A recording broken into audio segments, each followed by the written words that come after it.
পৃথিবী বড় স্বার্থপর, দুনিয়া বড় স্বার্থপর। দুনিয়া কাউরে জায়গা দেয় না, দুনিয়া কাউরে জায়গা দেয় না। এত মজবুত পাইলিং করে যেই বিল্ডিং বানাইলাম, দুনিয়া তারে থাকতে দেয় না।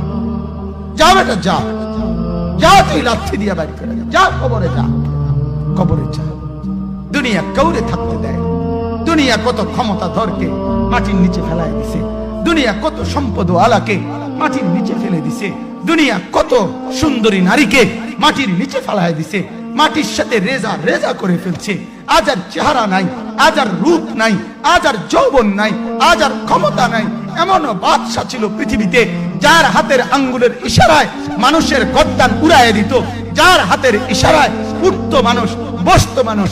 আজ বাদশারা নাই, আজ সম্পদওয়ালারা নাই, আজ মালওয়ালারা নাই। দুনিয়া কাউরে থাকতে দেয় না, কাউরে না দোস্ত, কাউরে দেয় না। দুনিয়া দাদারে আমার থাকতে দেয় নাই। আমার দাদারে আমি দেখছি, আজ আমার দাদা নাই। আমার নানারে আমি দেখছি, আমার নানা নাই। আমার দাদিরে আমি দেখছি, আমার দাদি নাই।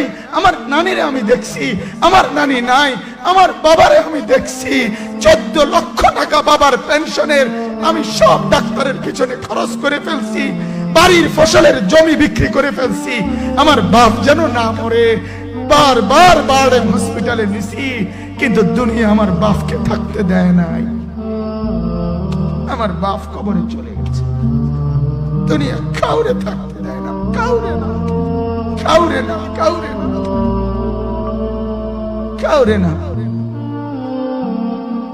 আমার বাপ দুনিয়া কাউরে থাকতে দেয় না। তুমি থাকবা না, তুমি থাকবা না।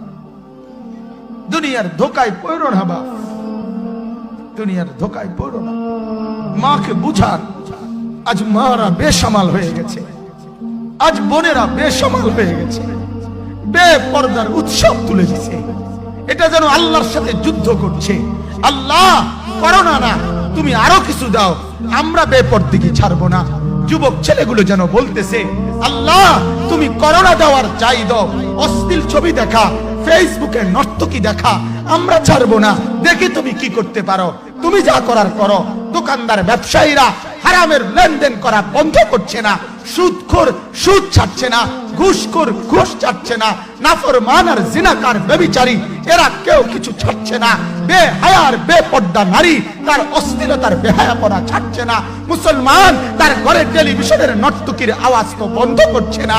হায় করোনা কিভাবে যাবে, আযাব কিভাবে যাবে বলেন, বলেন, বলেন আপনারা। আমার বাপ ফেরাউনের উপরে তো আযাব এতদিন ছিল না, নমরুদের উপরে আযাব এতদিন ছিল না, সাদ্দাদের উপরে আযাব এতদিন ছিল না, কারুনের উপরে আযাব এতদিন ছিল না, লূত আলাইহিস সালামের কওমের উপরে আযাব এতদিন ছিল না, হুদ আলাইহিস সালামের কওমের উপরে আযাব এতদিন ছিল না, নূহ আলাইহিস সালামের কওমের উপরে এতদিন আযাব ছিল না। আজ আমরা মালিককে এই পরিমাণ নারাজ করছি, মালিক এত বেশি নারাজ। আজ 1 বছর হয়ে গেছে, 1 বছরের চাইতে বেশি হয়ে গেছে, কই করোনার মহামারীর আযাব তো যাচ্ছে না, গেছে গা বলে। আমাদের লক্ষ লক্ষ বাচ্চার পড়ালেখা বন্ধ, এরা নষ্ট হওয়ার চূড়ান্ত পর্যায়ে পৌঁছে গেছে। মোবাইল এদেরকে শেষ করে দিছে। লক্ষ লক্ষ ছেলে। গতকালকে এক মা আমার আত্মীয় ফোন দিয়া বলতেছে, সকাল 10টায় বাচ্চাটা ঘর থেকে মোবাইল লইয়া বাইর হইছে, রাতের 10টায় মা তারে ফোন দিয়া বলছে, বাপ ঘরে আসতি না, ভাত খাইতি না। বাচ্চা তারে বলতেছে, তোমার অসুবিধা কি, তোমার সমস্যা কি? মা এই কথা বইলা কায়দা দিছে যে, শোনেন হুজুর কদ্দুর দোয়া করো। এক বাচ্চা, এক ছেলে, সে যদি তার মাকে কথা বলতে পারে, তার মানে গুনাহ তারে এত মজা দিয়া দিছে, ফেসবুক তারে এত মজা দিয়া দিছে, ইউটিউব তারে এত মজা দিয়া দিছে, নর্তকী তারে এত মজা দিয়া দিছে, গুনার দৃশ্য তারে এত মজা দিয়া দিছে, সে মাকে ধমক দিচ্ছে। রাত 10টা বাজলে কি হইছে, রাতের 3টা পর্যন্ত দেখলে তোমার সমস্যা কি? আমার আখিরাত আমি নষ্ট করলে তোমার অসুবিধা কি?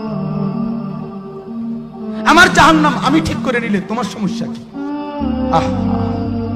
আল্লাহ আমাদেরকে মাফ করে দেন, আল্লাহ আমার জাতিকে মাফ করে দেন।